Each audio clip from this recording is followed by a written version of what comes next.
Hi, uh, once again, we are back with the student visas, and this is about the DS 160 visa application form. We have addressed a couple of questions here, so which would help you understand the filling of the DS 160, the visa form. The first thing is a disclaimer. If you are not a student or if you do not agree with us, because this is general information that we are providing, which would help students, but you have to understand that you have to look at your situation when filling your visa application form. So make sure that all the information goes is absolutely correct. So when you start filling your visa application form, the first thing you have to match up with your passport is going to be your surname and the name as mentioned on your passport. Sometimes your name, your surname field is empty. So make sure that you put everything on your surname and your FNU on the given name. Of course, your personal details have to match your passport. So your date of birth, your place of birth, your country of birth should be mentioned according to your passport. India does not have the national identification number. The type of passport is regular. Okay, so if you must choose the F1 visa application, right? And then if you've made any specific travel arrangements, mention yes. If not, then just mention any date which is within the 30 days from your college start date. Your intended length of stay should be mentioned according to your I-20. The address where you'll stay in the US should be mentioned as your college address.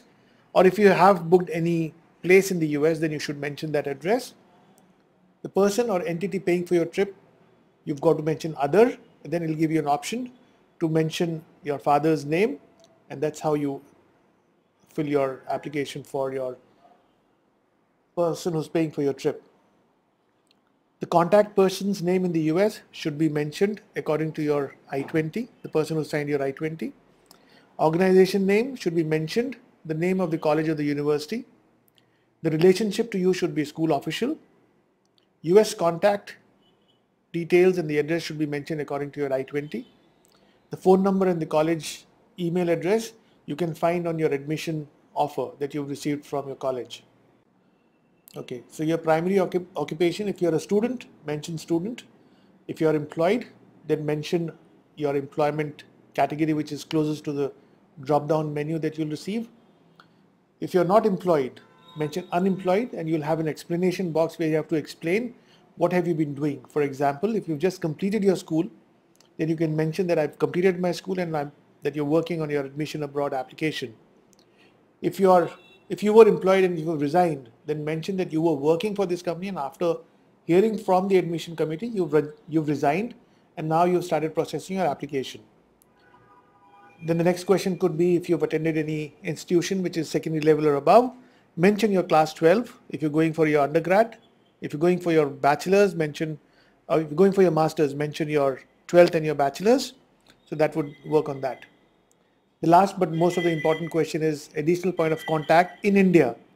Here you may mention contact details of anyone known to you or to your family. It can be your friends, family, neighbors, colleague, anyone in India. They're not asking about anyone in the US. Any references India has to be mentioned. But it should only be your friends, no relatives at all. So make sure that you mention only your friends, your family friends, neighbors and colleagues. Relatives should not be mentioned. And thank you so much. We would keep posting such videos to help you in your visa process. Should you have any question, feel free to get in touch with us. Thanks.